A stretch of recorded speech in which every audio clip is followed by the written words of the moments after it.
Welcome back to Living in the Word, and today we are looking at Jacob and Esau, specifically about when they re-meet after their time separated. So let's begin. Genesis 32, verses 1 to 12. And Jacob went on his way, and angels of God met him. And when he saw them, Jacob said, "This is the camp of God."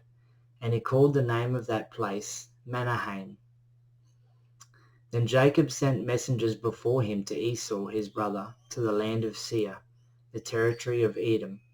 And he instructed them, saying, "Thus you must say to my lord, to Esau, thus says your servant Jacob, I have dwelled as an alien with Laban, and I have remained there until now.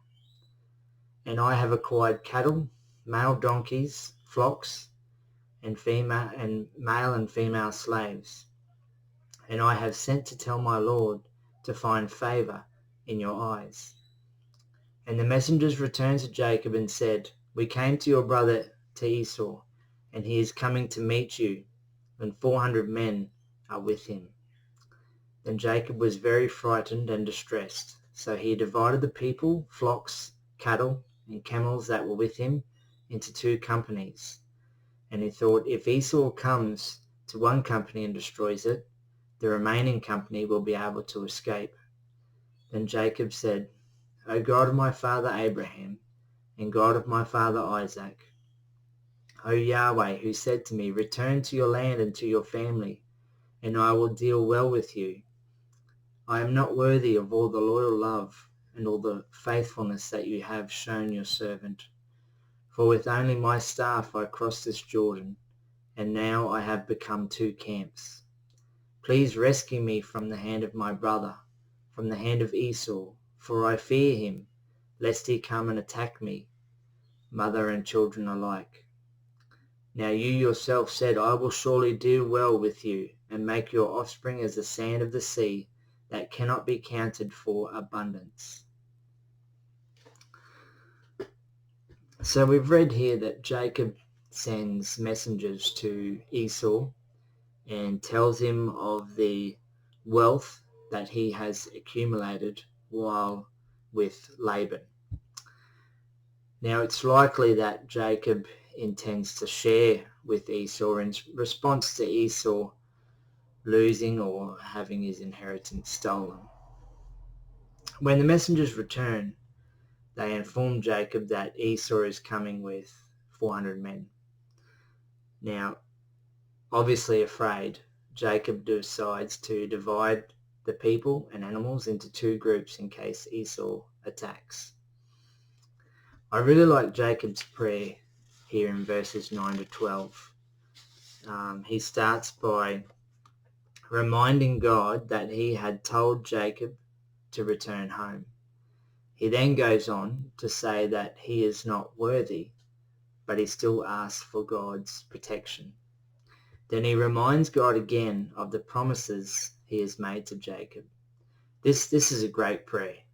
And he is not really reminding God of promises because God doesn't need reminding, but instead he is reminding himself of God's promises.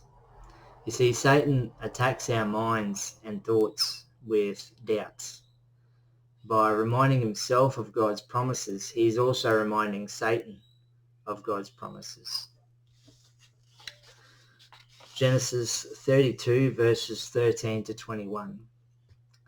And he lodged there that night. Then he took from what he had with him a gift for Esau his brother, 200 female goats, 20 male goats, 200 ewes, 20 rams, 30 milk camels with their young, 40 cows, 10 bulls, 20 female donkeys, and 10 male donkeys. And he put them under the hand of his servants, herd by herd. And he said to his servants, "Cross on ahead before me, and put some distance between herds." And he instructed the foremost, saying, "When Esau my brother comes upon you and asks you, saying, 'Whose are you, and where are you going? To whom do these animals belong ahead of you?' then you must say to your servant, to Jacob, 'It is a gift sent to my lord, to Esau.'" Now behold, he is also coming after us.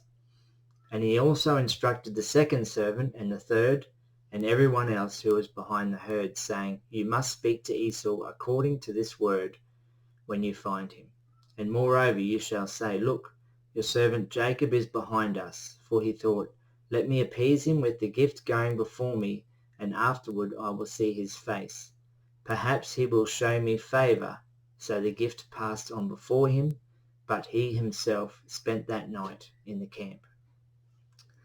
Jacob's plan here is to give his servants lots of gifts to give to Esau in order to appease him before Jacob arrives. Now, the Hebrew word for appease here is kafar, and it actually means to cover over. In the Old Testament, the term is used to describe atonement for sin. So Jacob was offering the gifts in order to make atonement for his sin against Esau. And that's quite fascinating. Genesis 32 verses 22 to 32. That night he arose and took his 2 wives, his 2 female slaves, and his 11 children, and crossed the ford of the Jabbok. And he took them and sent them across the stream. Then he sent across all his possessions, and Jacob remained alone. And a man wrestled with him until the breaking of the dawn. And when he saw that he could not prevail against him, he struck his hip socket, so that Jacob's hip socket was sprained as he wrestled with him.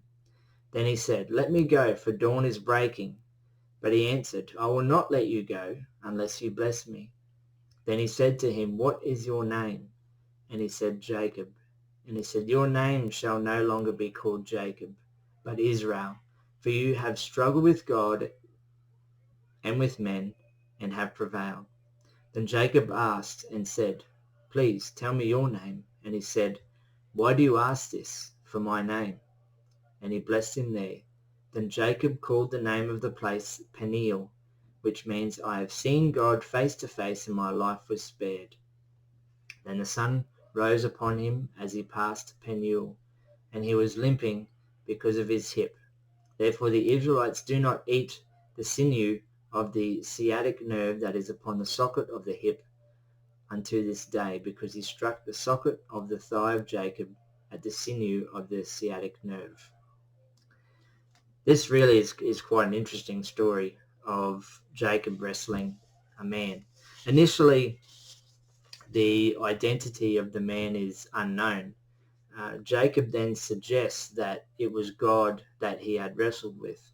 Now, there is no real reason to suggest that it wasn't God. So then what was the wrestle or struggle all about?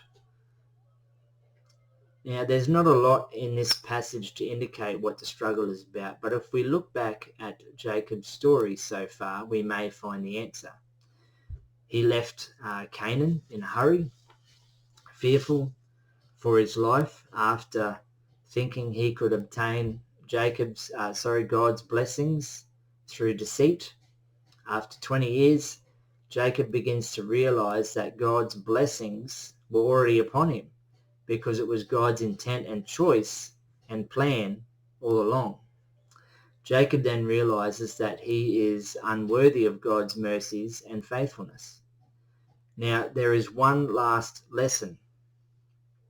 Jacob's battle in life has been with God and not with man. So Jacob struggles with God, refusing to give up, refusing to let go. God wanted Jacob to strive, but only in God's way, not his own way. Now, Jacob doesn't really win the wrestle, but he comes out of the battle trusting God in such a way that his name needs to be changed from Jacob, meaning deceiver, to Israel, meaning God fights. Genesis 33 verses 1 to 20.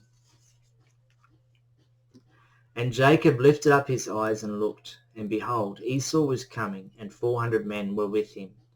And he divided the children among Leah and among Rachel, and among the 2 of his female slaves.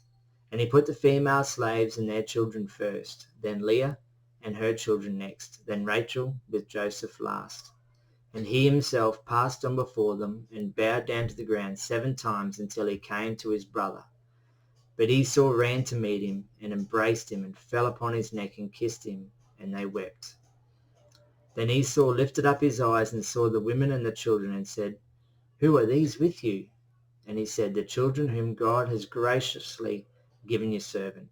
Then the female slaves drew near, they and their children, and they bowed down.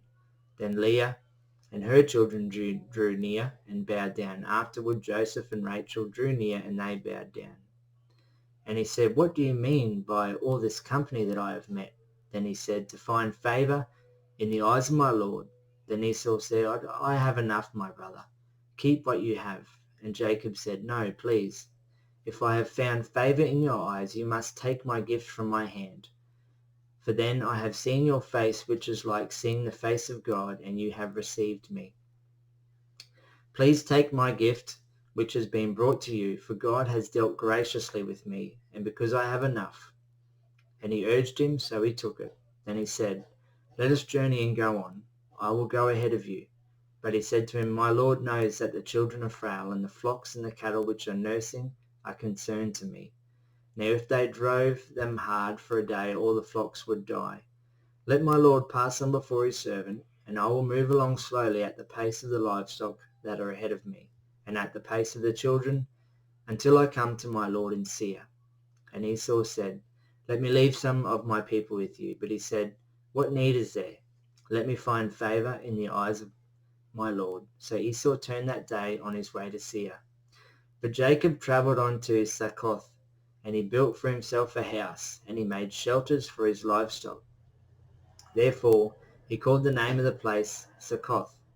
And Jacob came safely to the city of Shechem, which is in the land of Canaan, on his way from Paddan Aram. And he camped before the city, and he bought a piece of land where he pitched his tent for 100 pieces of money from the hand and the sons of Hamor, father of Shechem. And there he erected an altar and called it El Elohe Israel. Now, as Jacob nears Esau, he bows down 7 times. This is to express subordination to a superior. Jacob is letting Esau know that Esau is higher than himself. After both Esau and Jacob reconcile, Esau goes back to Seir, and Jacob journeys to Succoth before going on to Shechem. Well, thanks for watching. Stay tuned for the next video. God bless.